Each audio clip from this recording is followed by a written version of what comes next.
Sobat Maestro yang dikasihi oleh Tuhan, hari ini kita akan membahas satu topik, bahwa orang yang sanggup menerima kekalahan adalah orang yang memiliki karakter seorang pemenang.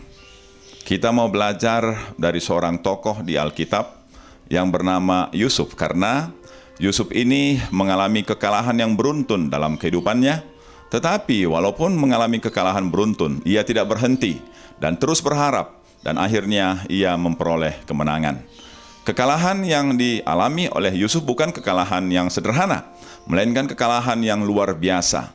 Ada 4 kali kekalahan yang terjadi pada Yusuf. Yang pertama ialah ketika ia menceritakan mimpinya kepada saudara-saudaranya dan kepada orang tuanya, maka mereka menolaknya.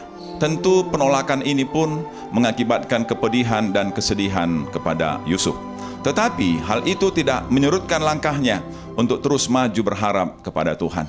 Kemudian kekalahan yang kedua ialah dia dijual oleh saudara-saudaranya dan menjadi budak di rumah Potifar. Ini pun tentu pukulan yang telak, pukulan yang menyedihkan.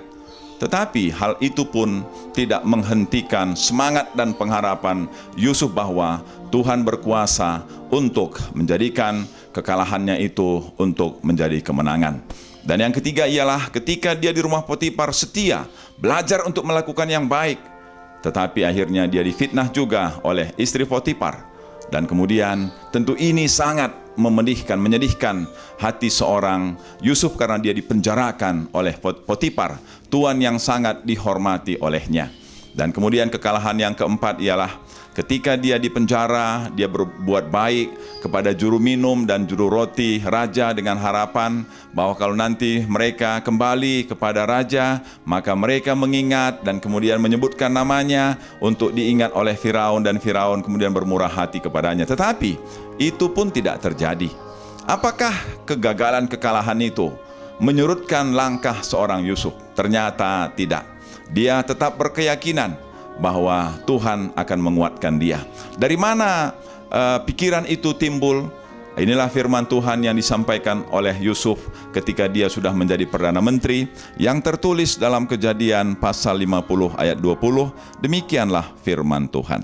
Memang kamu telah mereka-rekakan yang jahat terhadap aku, tetapi Allah telah mereka-rekakannya untuk kebaikan, dengan maksud melakukan seperti yang terjadi sekarang ini, yaitu memelihara hidup suatu bangsa yang besar. Apa yang dikatakan oleh Yusuf adalah kebenaran yang perlu menjadi pegangan bagi kita, bahwa kalau ada kegagalan, kalau ada kekalahan seperti yang dialami oleh Yusuf, dia berkeyakinan bahwa di balik semua itu ada rencana Allah, ada rancangan Allah untuk membuatnya menjadi pemimpin bangsa yang besar. Oleh karena itu kita perlu belajar. Kalaupun hari ini barangkali kita mengalami kegagalan, kalaupun barangkali hari ini kita mengalami kekalahan, marilah kita percaya bahwa Allah akan memakai kekalahan itu, Allah akan memakai kegagalan itu untuk membuat kita menjadi orang yang berhasil, untuk membuat kita menjadi orang yang menang. Karena Tuhan tidak akan membiarkan kekalahan itu menghancurkan hidup kita. Ada firman Tuhan yang indah yang disampaikan oleh Rasul Paulus yang tertulis dalam Roma 8 ayat 28. Firman Tuhan itu mengatakan, kita tahu sekarang bahwa Allah turut bekerja dalam segala sesuatu untuk mendatangkan kebaikan bagi mereka yang terpanggil sesuai dengan rencana Allah. Jadi rupanya Allah turut bekerja untuk mendatangkan kebaikan bagi kita. Kalau hari ini ada kegagalan, kalau hari ini ada kekalahan, kalau hari ini ada persoalan-persoalan yang menekan kehidupan kita, kita harus yakin dan percaya bahwa Allah turut bekerja di sana dan akan mengubahkannya untuk mendatangkan kebaikan bagi saya dan juga bagi saudara. Oleh karena itu, jangan berhenti karena mengalami kekalahan. Jangan berhenti karena mengalami kegagalan. Teruslah maju dan percaya bahwa Tuhan Yesus akan mengubahkan kegagalan kita. Tuhan Yesus akan mengubahkan kekalahan kita menjadi kemenangan dan menjadi keberhasilan. Mengapa? Karena Tuhan Yesus mengasihi kita semua mengasihi saya, dan mengasihi saudara.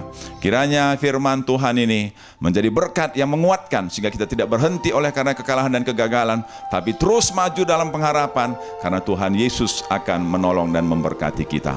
Demi Kristus Tuhan dan Juru Selamat, kiranya firman ini memberi kekuatan bagi semua kita. Amin.